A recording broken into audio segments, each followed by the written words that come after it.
there's probably people out there in our audience whose houses have risen just incredibly over the past year or two and already did the cash out thing. They already made that calculation in their head. They've already made the tough choice, and now they're sitting on the sideline going, Jason, you said inventory crept up a little bit this past month. Jason, you said this is kind of happening. Is now the time that they come off the sideline and buy, or do you think they kind of sit out for a minute longer? Well, yeah, both are an option. Absolutely. So here's the thing. The first thing that comes to mind is you can't play the game if you're never in the game, right? Mm-hmm. And so I guess at the end of the day, here's the thing. Look at it as worst case scenario. If you buy a home today and next year it drops by whatever, $100,000, was it a bad decision? And it really comes down to these just a few questions. If I chose, I guess, not to buy before, were you homeless? Probably not, right? You lived somewhere, an apartment, a condo, a rental house, or whatever. And so you created some sort of nest, right? Mm-hmm. So you had something established somewhere. The second thing is, if that value drops, do you have to sell? No. Short of a job relocation where it's like, hey, Keith, if you want your job, you will move to Tennessee, right. Period. Okay, yeah, well, that's an unpredictable thing.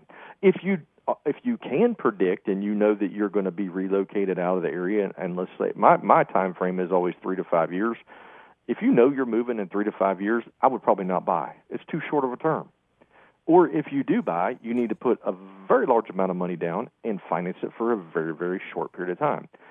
The shorter the term of ownership, the shorter the term of financing. So you can't take a 30-year finance schedule and expect that to work out in 3 years when you get relocated. It 100% will not. You will probably be upside down in your house and have to write a check to sell it in normal market conditions. So maybe there's, short of a big event, it shouldn't matter, right? So if the house goes up or down in the short term, it just doesn't matter at all. You're not moving anyway.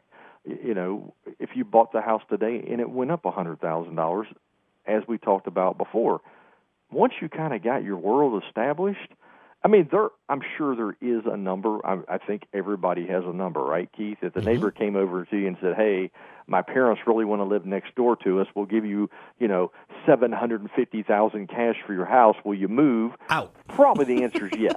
Out, on the way. I'll be packed up by end of the weekend. Let's go. I'm just taking my clothes. You can have everything that's in it. You can have all the furniture. Good, yeah. Yeah, absolutely. If you don't want it, burn it. Whatever. Yep. Absolutely. So. Yep.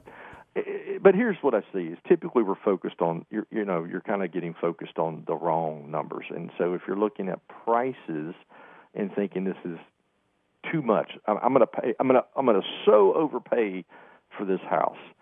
Well, that's a guess because we don't know if the market will stop. It could continue to move up. What you can buy today next year might be $50,000 or $75,000 more than it is right now. Since about 90% of you are going to finance the home, you really need to look at a different set of numbers. How much per month, basically, when you do that? And so that's where the numbers make the most sense as to deciding, when to buy and when not to buy. So if we just looked at, let's just say, interest rates from 3 years ago are about 50% off what they were. And I would say about 80% of the renters that I have spoken to, or just the metrics I know from being in the real estate world, would actually lower their monthly housing expense by buying a home today, regardless of the price of the home. And just to kind of give you an idea, we have tracked over the last 5 years, rent in the Triad has increased about 30%. So, if I give you a real-world example, 3-bedroom, 2-bath, 2-car garage. House is about 1,900 square foot. It's renting for $2,000 a month. And that same $2,000 a month could actually put you in a $425,000 house in the Triad. That's how inexpensive money is. Now, I don't know where you live, but I can guess that the house you're renting is probably not $425,000. Just a guess. So the math really, really works for buying today because money is so cheap regardless of price. Now, be smart. Don't just overpay to overpay.